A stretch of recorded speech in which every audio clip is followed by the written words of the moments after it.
الحمد لله الذي أنزل القرآن هدى للناس وبينات من الهدى والفرقان. أشهد أن لا إله إلا الله وحده لا شريك له، وأشهد أن محمدا عبده ورسوله صلى الله عليه وسلم لا نبي بعده. اللهم صل وسلم على محمد وعلى آله وأصحابه أجمعين.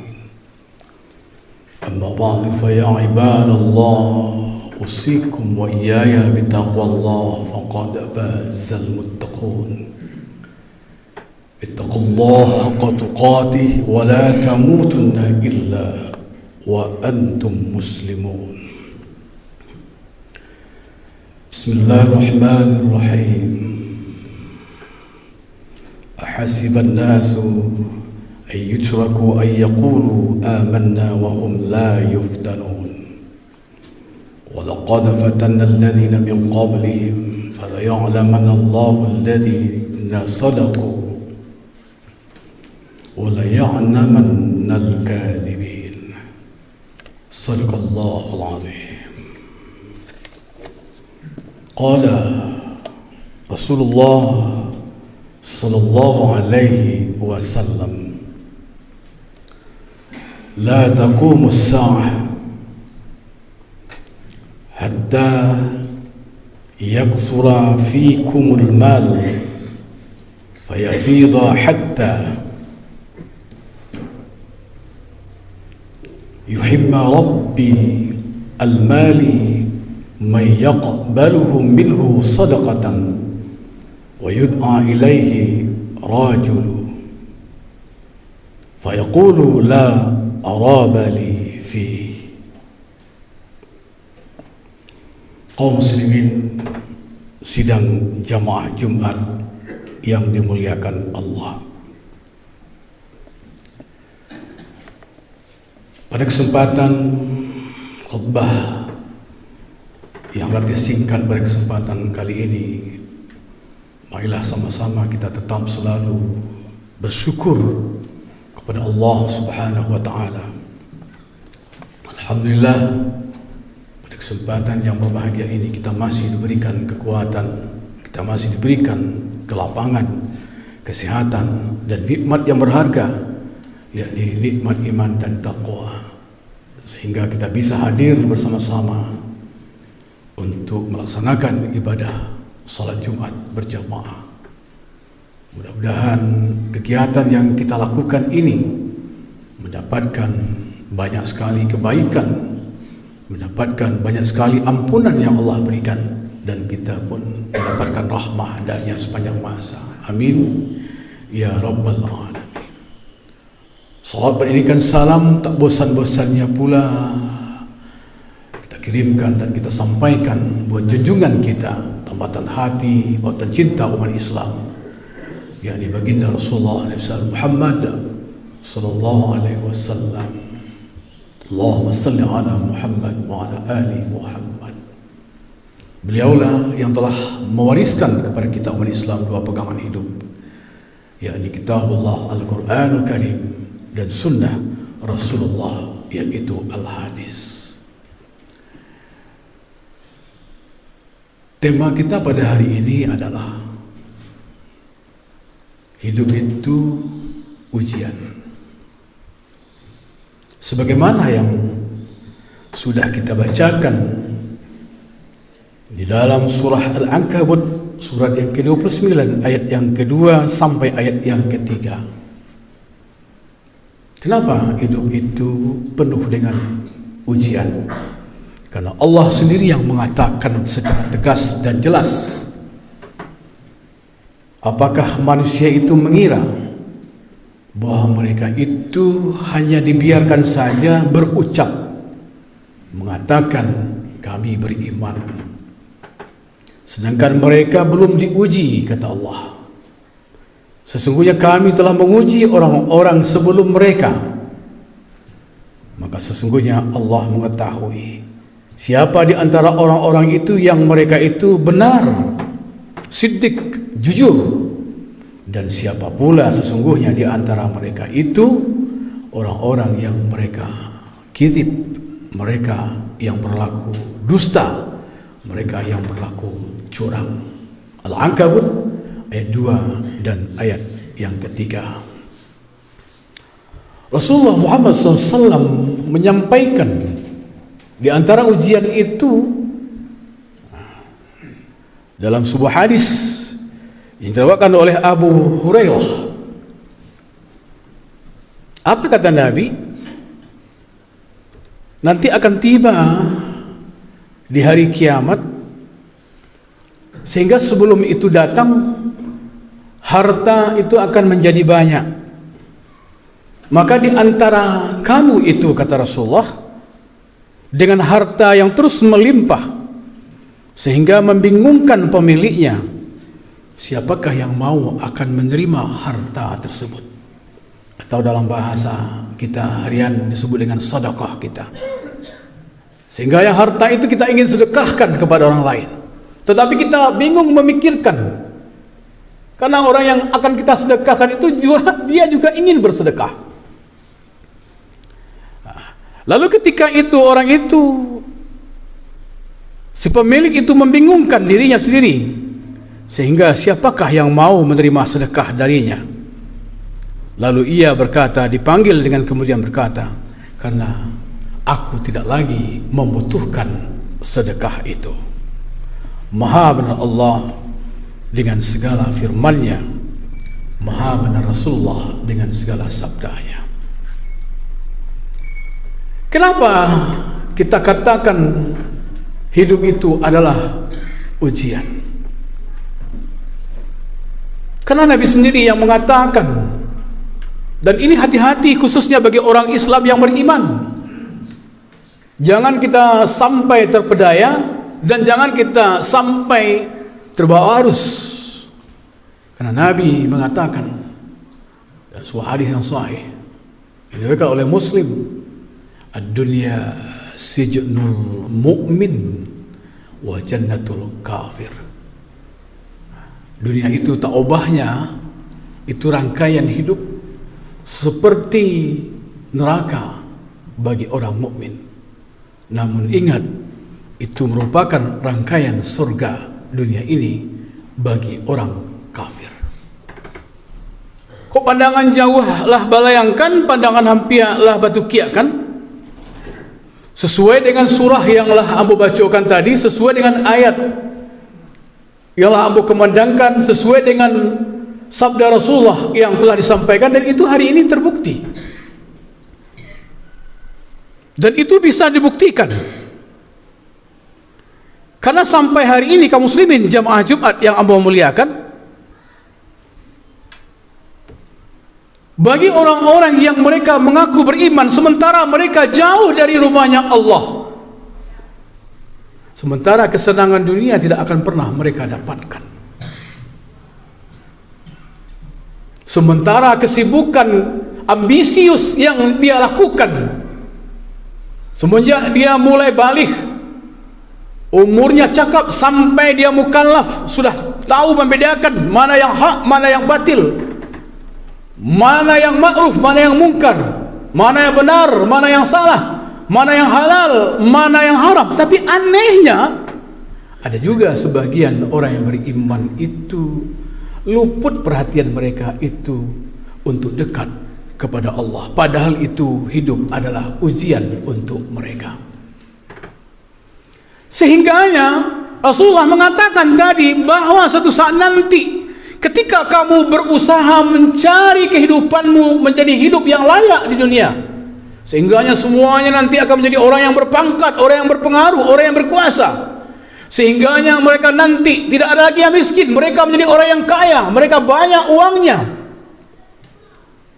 Tapi ketika mereka ingin memberikan kekayaan dan harta mereka untuk mereka sedekahkan, maka tidak satu pun orang yang akan mau menerima sedekah itu. Dan hari ini bisa kita buktikan, kaum muslimin jamaah Jumat, sebenarnya tema khutbah saya sebenarnya tadi bukan ini, tapi mendengar ada pengumuman dari pemerintahan daerah Kabupaten Agam tentang pajak. Kita fokus Dan kita menyimak, suka tidak suka, kita harus menerima informasi itu. Tapi ketika Allah perintahkan kepada kita orang yang beriman, dalam ayat itu selalu berpasang-pasangan, wa aqimus shalah wa atuz zakah. Efeknya tidak seberapa. Tidak menjadi fokus orang untuk mendengarkan ayat itu. Padahal dalam Al-Quran setiap ada aqimu, pasti di belakangnya ada kata zakat. Pasti di belakangnya ada kata anfiku, berinfak, bersedekah, berwakaf. Tapi itu tidak menjadi perhatian kita. Tapi kalau kita sudah dengarkan yang namanya pajak, maka kita berpikir, wah ini kalau jual beli, alas sekian loh pajaknya. Ini kalau nanti turun waris, alas sekian loh pajaknya. Ini nanti kalau hibah, bayangkan hibah orang tua kepada anak saja hari ini, hanya tukar nama saja dari seorang ayah kepada anak, itu BPHTB-nya keluar. Hampir sama dengan jual beli, apalagi sempat dinaikkan. Maka apa yang diduga Rasulullah pasti akan terjadi. Kenapa? Ketika Bapak Ibu ingin memberikan sepucuk sertifikat kepada orang lain, ini sertifikat, ini harta kuserahkan kepadamu, sementara milik ini namanya masih atas nama dia, sertifikat ini masih atas nama dia. Memang gratis dia kasihkan kepada saudaranya, dia kasihkan kepada adiknya, dia kasihkan mungkin kepada anaknya, tetapi ketika balik namanya, itu uang semua itu. Jadi jangankan akta jual beli dengan pajaknya yang cukup besar, ketika hibah dan turun waris saja, bapak-bapak kaum muslimin jamaah Jumat, itu kan sama dengan infak, sama dengan hibah, sama dengan sedekah. Maka orang yang menerima, dia akan berpikir 10 kali untuk menerima itu. Kenapa? Cocok dengan sabda Rasulullah. Hari ini kita bisa buktikan. Ambil hitung sajalah bapak dan ibu, bapak kaum muslimin jamaah Jumat, ya. Misalnya harta tadi itu jual belinya itu atau hibahnya itu harganya 1 miliar. 1 miliar itu untuk PPH yang akan di-store ke negara. Itu tidak ada sangkut pautnya dengan notaris itu. Kita store ke negara, 1 miliar itu kali 2,5%. Itu jumlah uang yang akan kita store ke negara itu 25 juta. 1 miliar untuk PPH. Tidak ada untuk notaris itu, tidak ada untuk BPN itu. Lalu bagaimana pula nanti pajak yang dibilang tadi untuk pemerintah daerah, SPPT PBB, BKD, Badan Keuangan Daerah. Kalau untuk kabupaten itu 4%, kalau untuk kota Madia itu 5%. Kalau dia 1M untuk SPPT BHTB itu dikurang 60 juta, itu uangnya menjadi 940 juta dikalikan 4%, maka pajak BPHTB untuk keuangan kas daerah itu berjumlah 37 juta. 37.600 ditambah 25 juta, lebih kurang 60 juta pajak saja baru. Alun balik namanya lah, alun untuk notaris lah. Maka akan habislah lebih kurang uang kita mengurus itu sekisar 70 sampai 80 juta. Kecil orang nerima, anda tahu pikirin apa cik salah sertifikat tu, biarlah anda diterima dulu dah. Bayangkan, ternyata apa yang disampaikan oleh Rasulullah itu terjadi saat ini. Makanya dari itu kaum muslimin jamaah Jumat dan ambo muliakan. Karena hidup dan kehidupan kita ini hanya sementara. Apa yang sebenarnya yang kita cari? Makanya ambo menyampaikan kepada jamaah Jumat yang berbahagia, seharusnya yang kita pelihara itu bukan kekuasaan. Di hari ini orang akan berebut kekuasaan. Di media massa sibuk semuanya berebut kekuasaan. Belum lagi nanti eksekutif, legislatif. Kawan bisa menjadi lawan. Lawan apalagi tentu menjadi musuh, bahkan bisa menjadi teman yang menyesatkan.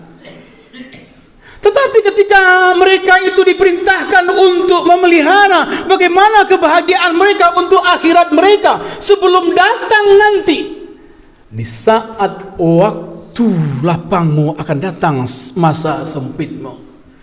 Di saat waktu mudamu maka akan datang masa tuamu. Di saat waktu sehatmu maka satu saat nanti akan datang waktu sakitmu. Apakah ini tidak menjadi renungan bagi kita? Selama ini kemana saja kita? Ini maaf, bukan rahasia lagi. Mungkin Bapak kaum muslimin jamaah Jumat pasti merasakan. Agama itu tidak banyak menyuruh kita untuk memelihara kebaikan. Tapi sayangnya kebaikan yang harus dipelihara ini tak bisa mereka lakukan dengan sempurna. Apa contohnya? Yang pertama, kalau kita ingin menang dan kita ingin mendapatkan kemuliaan dan kebahagiaan yang hakiki di hadapan Allah SWT, 5 macam saja yang harus kita pelihara. Sebab hartamu tidak akan bisa mampu memeliharamu kalau tidak kamu sedekahkan. Kekuasaanmu tidak akan mampu menjagamu kalau kekuasaan itu tidak kamu bawa kepada jalan yang benar.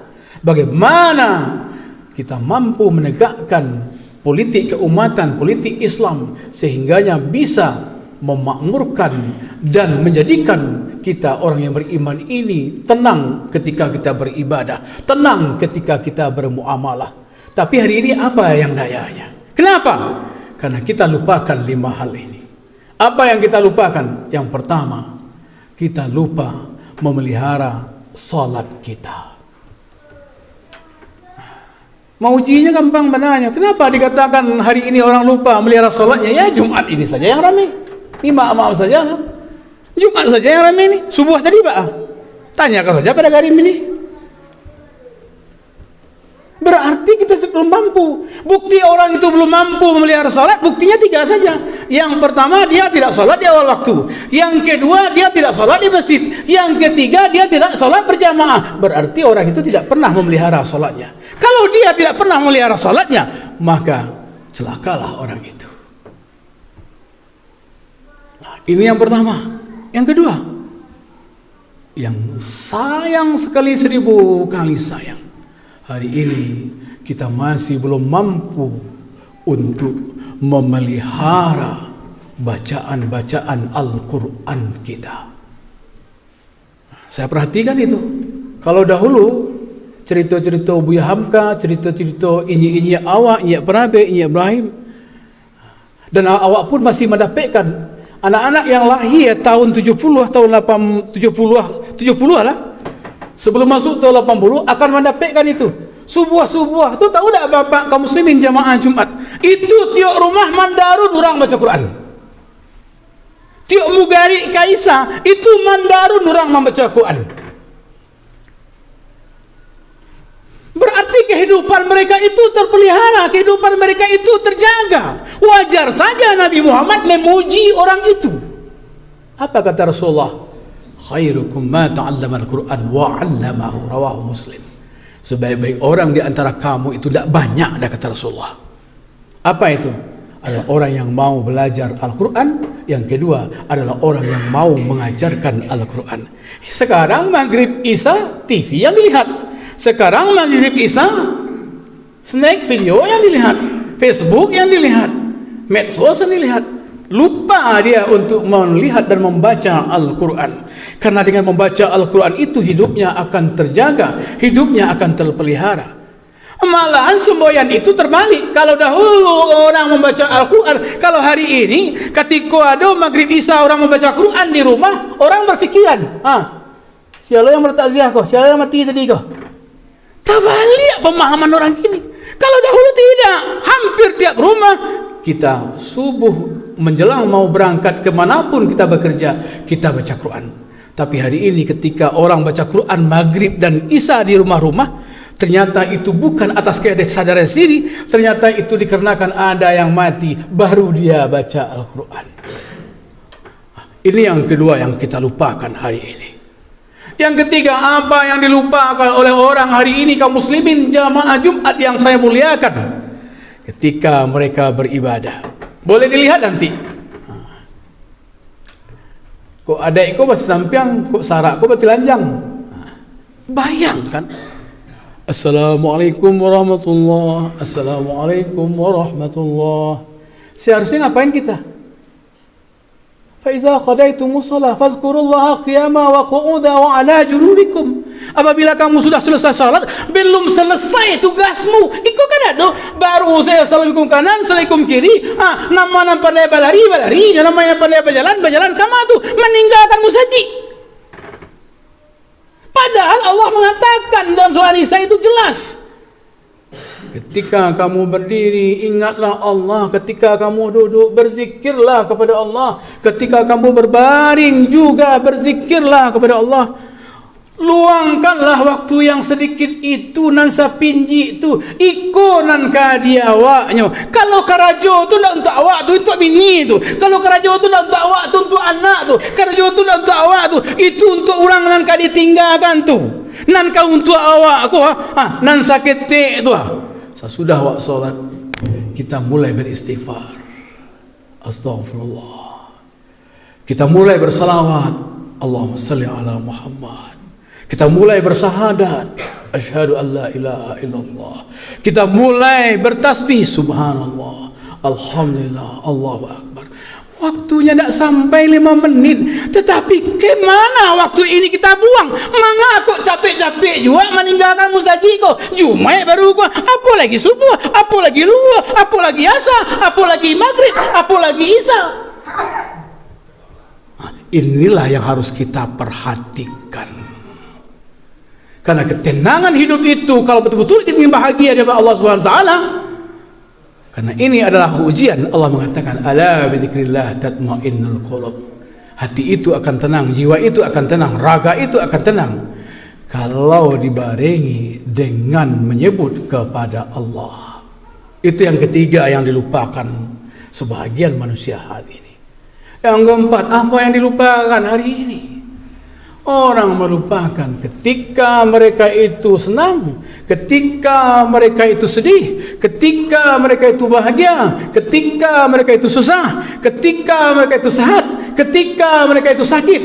Hari ini orang sudah mulai merupakan memohon dan berdoa kepada Allah Subhanahu wa taala. Kamakan segini lama orang berdoa. Buktinya gampang saja. Saya suat ketika awak memasak jo tungku jo kayu basuruakan tu. Tadanga mana di telinga ambo tu mama ambo nenek ambo ini ambo memasukkan kayu tu. Bismillahirrahmanirrahim. Allahumma salli ala Muhammad wa ala ali Muhammad. Kini orang masak nasi di mejikjer, nyau cucu angkat listrik tak terang ada orang baca bismillah ada.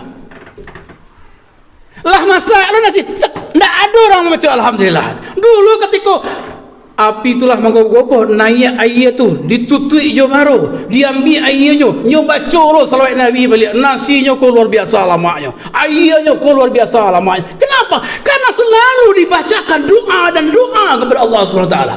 Hari ini tidak ada. Buka magic jar masuk ke pilihan dah ada orang baca bismillah. Basindao 10 kali dah ada, kini terang ada orang baca alhamdulillah. Kalau pantunnya lagi kok angku palo semediangin bersisi kari sabulah. Kok ikuannya alhamdulillahirrahmanirrahim, kok pangkanya bismillahirrahmanirrahim, kok pantunnya ada, tapi kerajuannya tidak berseroboh. Kenapa? Inilah kelalaian manusia hari ini yang keempat. Apalagi kelalaian kita kaum muslimin jamaah Jumat. Di penghujung khutbah yang relatif singkat, mudah-mudahan ini bisa mengingatkan kita kembali supaya kita jangan terlalu berambisi dalam hidup dan kehidupan di dunia ini. Karena hidup kita itu hanya sementara. Ambisi kita itu adalah ambisi ke akhirat. Maka sebelum nyawa berpisah dari badan, biasakanlah hidup itu bersedekah. Biasakanlah hidup itu tolong menolong. Biasakanlah hidup itu menjadi orang yang pemurah.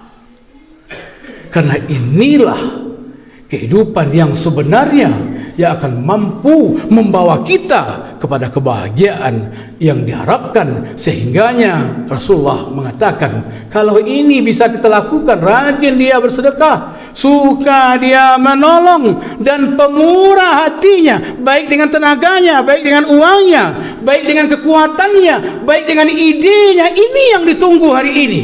Maka Allah katakan as-sakhiyu, melalui hadis Rasulullah, as-sakhiyu qaribu min Allah, qaribu minan nas, ba'idu minan nar, qaribu minal jannah. Orang-orang yang seperti itu, kata Rasulullah, maka dia dekat dengan Allah. Dia dekat dan disenangi oleh manusia. Tidak ada orang jajuk ke orang yang suka bahagia. Jauh saja orang tu, oh happy-nya bukan main. Oh siapa pulang. Dan orang yang pemurah seperti itu, kata Rasulullah, jauh bentuknya neraka. Kalau dia pertahankan itu sampai nyawa berpisah dari badan, maka didekatkan jalan untuknya ke dalam surga. Kaum muslimin, itulah 5 hal yang harus kita hadapi ujian di dunia ini. Peliharalah salatmu segera, peliharalah zikirmu segera, peliharalah bacaan Quranmu segera, peliharalah doamu sesegera mungkin, dan peliharalah sedekahmu sebaik mungkin. Sebelum khutbah ini kita tutup, maka saya sebagai khatib menyampaikan kepada kita semuanya, mudah-mudahan apa yang Anda sampaikan itu bisa menjadi jalan bagi kita untuk berbuat yang lebih baik, sehingga kita diridai oleh Allah Subhanahu wa taala. Singkit baule kurang batu kuat, fa'tabiru ya ulil absar la'allakum tur